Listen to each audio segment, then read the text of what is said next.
जय बच्चों, और बताइए कैसे हैं आप सब। उम्मीद है बहुत बढ़िया होंगे। इससे पहले का वीडियो आप लोग देख ही रहे होंगे। आज आप लोगों का वीडियो बनाने जा रहे हैं जिसका नाम है उत्सर्जन तंत्र। आज हम लोग पढ़ेंगे उत्सर्जन तंत्र के बारे में। उत्सर्जन तंत्र से जुड़ी कई चीजों को समझेंगे जो हमारे जीवन का एक महत्वपूर्ण जैविक क्रियाएं हैं।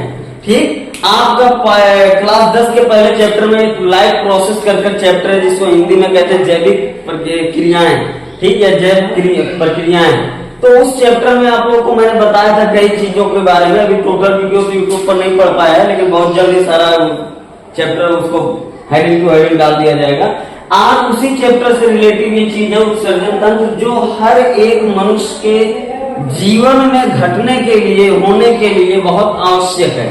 अगर इंसान ये रोज जैसे सांस लेना जरूरी है किसी इंसान को, व्यक्ति को, ऐसे ही उत्सर्जन करना भी बहुत जरूरी है। तो हल्के में इस चीज को बिल्कुल लेकर मत पड़िएगा, बहुत गहराइयों तक जाकर आपको पढ़ाया जाएगा। इसलिए वीडियो के अंत तक जुड़े रहिएगा। और जो चीज ना समझ में आए प्लीज उसको कमेंट सेक्शन में लिखा करिए। कोई राय हो तो लिखा करिए, प्लान बताइए, कोई भी चीज हो, कोई भी क्वेश्चन हो और अन्य चीजें पढ़ना चाहते हो तो बताइए। ठीक, तो सीधे सीधे हम लोग क्लास को चालू करते हैं। और लास्ट एक बात कहते हैं बाबू कि वीडियो को ज्यादा से ज्यादा शेयर करो, कमेंट करो, लाइक करो, सब्सक्राइब करो। उम्मीद आप भी लोग हो यार, आप लोग जब साथ में खड़े हो जाएंगे तो सारी चीजों को जीता जा सकता है। और ये भी सत्य है कि पढ़ाना तो यूपी बोर्ड को ही है, और यूपी बोर्ड के बच्चों को छोटे स्तर से उठाकर बड़े स्तर तक ले जाने की जिम्मेदारी मेरी रहेगी। यह मत सोचिएगा इस चैनल पर केवल आप यूपी बोर्ड की क्लासें पाएंगे। बड़े लेवल पर चैनल को जाने दीजिए, फिर देखिएगा इसी चैनल के माध्यम से इंडिया के सबसे टफेस्ट कंपटीशन का एग्जाम की तैयारी भी यहीं से होगी। अब समझ में आए कि नहीं? तो धन्यवाद। यही इतने शब्द जो मैंने आपको कहा उस पर नोटिस करिए और आगे हम सीधे सीधे क्लास की बात करते हैं। चलिए देखिए उत्सर्जन तंत्र। तो उत्सर्जन तंत्र से पहले हम कई चीजों को आपको बताने वाले हैं जिससे हम लोग कहेंगे उत्सर्जी अंग, उत्सर्जी पदार्थ। समझ में उत्सर्जन। तो हम उत्सर्जन तंत्र को पढ़ने से पहले बेटा आपको बताने वाले हैं कि उत्सर्जन क्या है, और हम फिर आपको बताएंगे कि उत्सर्जी अंग क्या है, उत्सर्जी अंग। फिर आपको बताएंगे कि उत्सर्जी पदार्थ।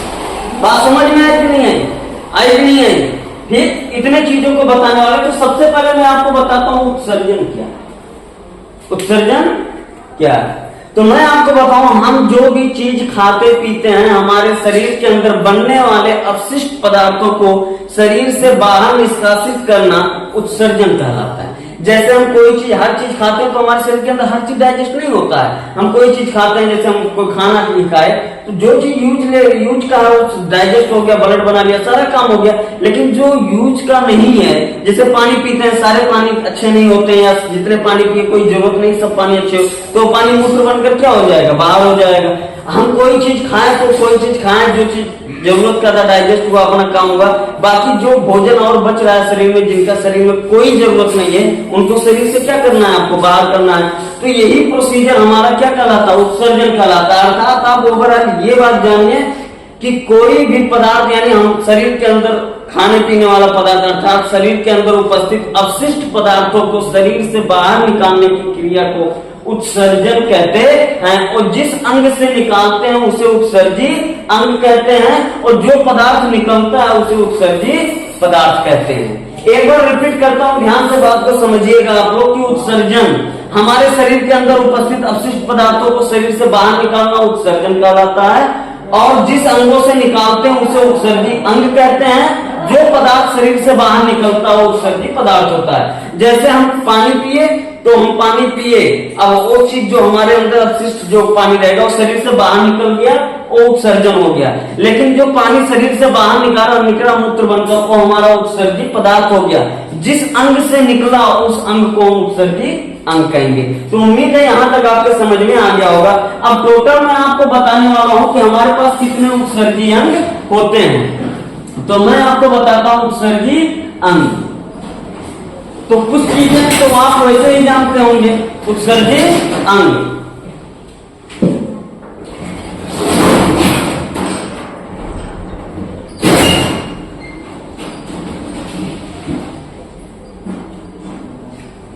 चलिए ध्यान से बात को समझते हैं। उत्सर्जी अंग, ठीक। तो उत्सर्जी अंग कौन कौन से? तो हमारे टोटल 5 उत्सर्जी अंग है। कितने उत्सर्जी अंग है बाबू? 5 है। पहला तो हमारा त्वचा हो गया। क्या हो गया? त्वचा। दूसरा हमारा फेफड़ा हो गया। क्या हो गया? फेफड़ा। तीसरा हमारा हो गया बड़ी आंख। क्या हो गया? बड़ी आंख। और चौथा हमारा हो गया यकृत। क्या हो गया? यकृत, जिसे लीवर कहते हैं, ठीक। और पांचवा हमारा हो गया वृक्क, जिसे किडनी कहते हैं, ठीक। तो किडनी, लीवर, इंटेस्टाइन जो बड़ी वाली, तो लार्ज इंटेस्टाइन, फिर लंग्स, स्किन। समझ में है कि नहीं? तो ये टोटल हमारे 5 उत्सर्जी अंग होते हैं। कोई कहे कितने उत्सर्जी अंग हैं? तो आप कहेंगे 5। समझ में है कि नहीं? कौन कौन कौन? त्वचा, फेफड़ा, बड़ी आंख, यकृत और वृक्क, किडनी। समझ में है कि नहीं? अब त्वचा, सब त्वचा उत्सर्जी अंग है। सब त्वचा क्या क्या निकालता है? आपको एक चीज समझने में मन करेगा कि गुरु जी त्वचा उत्सर्जी अंग है। जी हाँ है। जानते हो बाबू, त्वचा से सबसे पहले तो पसीना निकलता है। क्या निकलता है? पसीना निकलता है। ये स्किन ही तो पसीना निकालता है। बहुत लोगों को गर्मियों में देखिए, अगर जिनके ज्यादा मतलब पसीना वसीना होते हैं, तो कपड़े पहने रहते हैं तो उज्जर उज्जर हो जाते हैं, सफेद परत आ जाती है। समझ में? ऐसे जो चाट कर देखते हैं तो नहीं कहते नहीं कहते हैं। समझ में? पसीना का भी चाट कर देखो, आपको नमक जैसा लगेगा। इसीलिए त्वचा हमारे शरीर से नमक की मात्रा को भी क्या करता है? निकालता है। यानी NaCl की मात्रा भी क्या करता है? निकालता है। त्वचा क्या क्या करता है बाबू? पसीना निकालता है। पसीने के माध्यम से क्या निकाल देता है? हमारे शरीर के अंदर क्या निकाल देता है? नमक निकाल देता है। और त्वचा क्या निकालता है? त्वचा एक और पदार्थ निकालता है जिसका नाम है सीबम। क्या होता है? सीबम। अब ध्यान से बात सुनिए गुरु जी, पसीना तो समझ में आ गया।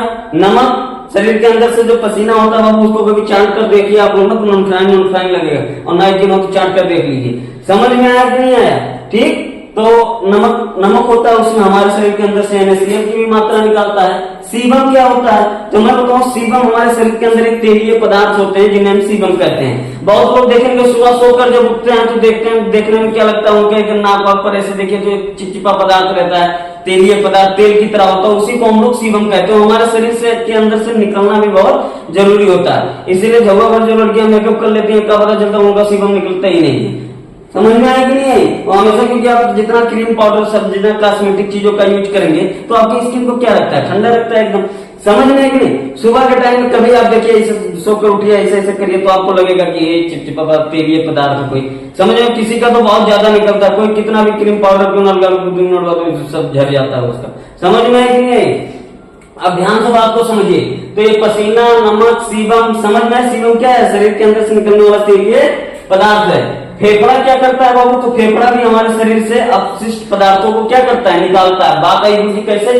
तो सबसे पहले बाबू मैं बताऊं, श्वसन करते हैं। किसके माध्यम से करते हैं? फेफड़ा। समझ में है कि नहीं?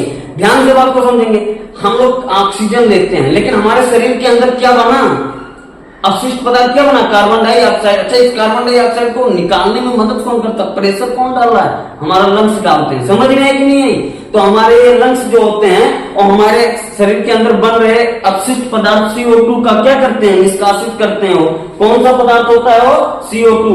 और कौन निकालने में मदद करता है? फेफड़ा। बात समझ में नहीं? तो हमारे शरीर के अंदर से CO2 की मात्रा निकाल, CO2 गैस कौन निकालता है? कार्बन डाइऑक्साइड फेफड़ा निकालता है, जो बहुत ही इंपॉर्टेंट। आप बताओ, हमारे शरीर के अंदर से अगर CO2 ना निकले तो आदमी मर जाएगा कि नहीं मर जाएगा? कुछ नहीं। समझ में आया कि नहीं आया? अब आगे की बात समझाता हूं आपको। तो फेफड़ा हमारे शरीर के अंदर से CO2 की मात्रा को निकालता है, ठीक। और दूसरी चीज बताएं, फेफड़ा और क्या निकालता है? बहुत लोग कहते हैं मुझे फेफड़ा का समझ में नहीं। बलगम भी निकालता है। क्या निकालता है? बलगम। अब बलगम क्या होता है? बलगम आपको होता है जब किसी को खांसी वासी आने लगता है तो उसके शरीर के सीने में या गले में क्या जम जाता है? कफ जम जाता है। तो उस कफ को जब आदमी खांसता है तो लंग्स हमारे क्या प्रेशर मारते हैं, उस कफ को क्या कर देते हैं शरीर से बाहर।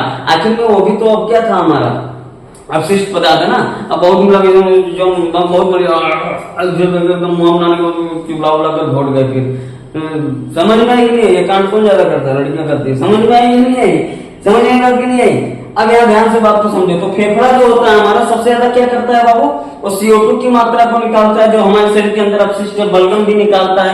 बलगम तो कभी काल निकलने वाली प्रॉब्लम होती है। जो बूढ़ बुजुर्ग लोग होते हैं वो अक्सर क्या करते हैं, उनको अक्सर खांसी आता रहता है, बलगम निकलता रहता है, जिनका एज बहुत ज्यादा हो जाता है तो खांसते हैं तो बलगम निकलता है, इतना इतना कुछ। समझ में आया कि नहीं है? अब ध्यान से बात को समझिए आप।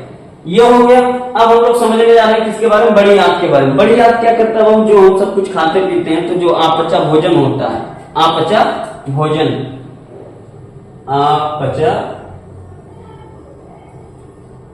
अपचा भोजन, ठीक, इस अपचा भोजन को शरीर से क्या करता है, बाहर कर। जैसे आपने दाल खाया, भात खाया और रोटी खाया, आप सलाद खाए, सब्जी खाए, समझ में आई कि नहीं? ठूस ठूस को खाते गए दुश्मन के घर गए थे खाने का, बता घर अपने दूसरी रोटी खा, दूसरे घर गए तो उस दिन एक दिन पहले उस पानी पीना बंद कर दियो, पानी तक नहीं पी लो कि खाए कौन गया।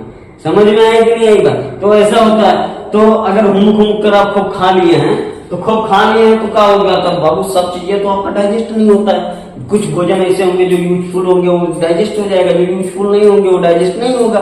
तो आपको बताएं तो जो यूजफुल भोजन नहीं है वो डाइजेस्ट जो नहीं हो हमारे शरीर के अंदर सड़ेगा थोड़ी ना, उस शरीर से क्या निकलेगा बाहर। तो शरीर से उसको क्या कर दिया जाता है, बाहर कर दिया जाता है। उसे हम लोग काई कहते हैं। क्या कहते हैं? काई कहते हैं। समझ में इतनी आई? क्या कहते हैं? काई। ये आपके समझ में आ गया। अब अगला बात आपको बता दें, यकृत क्या करता है, वो हमारे शरीर के अंदर बहुत भयानक चीज बनता है जिसको हम लोग कहते हैं, बहुत बुरा गंध आता है जिसको हम लोग कहते हैं अमोनिया। क्या कहते हैं? अमोनिया। ये अमोनिया को, हमारे शरीर के अंदर बने हुए अमोनिया को यकृत क्या करता है, यूरिया में बदलता है। अमोनिया को यूरिया में बदलता है। किसमें बदलता है? यूरिया में बदलता है। समझ में नहीं? अमोनिया बहुत खतरनाक होता है, बहुत तेज गंध आएगा। तुम कभी अगर सुनना उसको तो शौचालय उचालय जहाँ बनाओ वहां जाओ, वहां से जो गंध आती है वो अमोनिया गंध।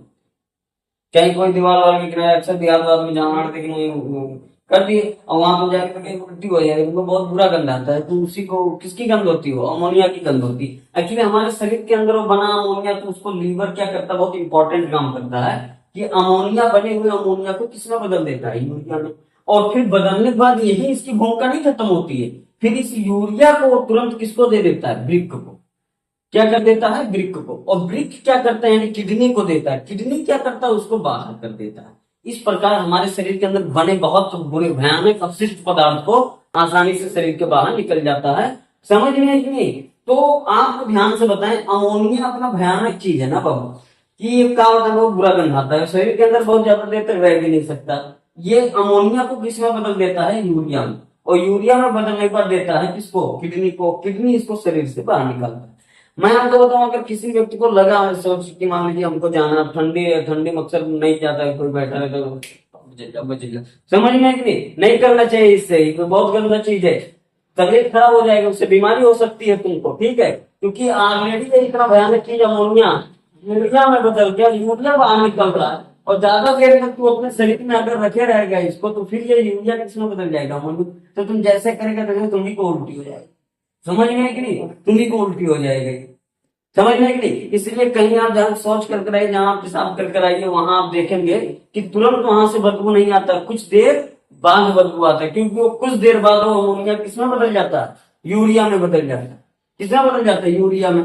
नहीं सॉरी, कुछ देर बाद वो यूरिया किसमें बदल जाता है, अमोनिया में बदल जाता है। तो ये तरीका होता है। और ये बहुत खतरनाक होता है। जो यूरिया होता है ना, वो अच्छे अच्छे लोहे को गला देगा। ये दीवार पर अगर करते तो दीवार गिरा देगा, बुनियाद खराब कर देगा। समझ में? अगर छड़ा है तो छड़ गला देगा, लोहा गला देगा। इतना खतरनाक चीजें होता है। तो यही उम्मीद है आपको ये सारी चीज समझ में आया होगा। उत्सर्जन तंत्र का क्लास कैसा लगा जरूर आप कमेंट सेक्शन में लिखिएगा। वीडियो को क्लोज करते हैं, धन्यवाद। और प्लीज चैनल को लाइक, सब्सक्राइब, शेयर, कमेंट करना मत भूलिए। जितना हो सके उतना चैनल पर काम करिए और धन्यवाद।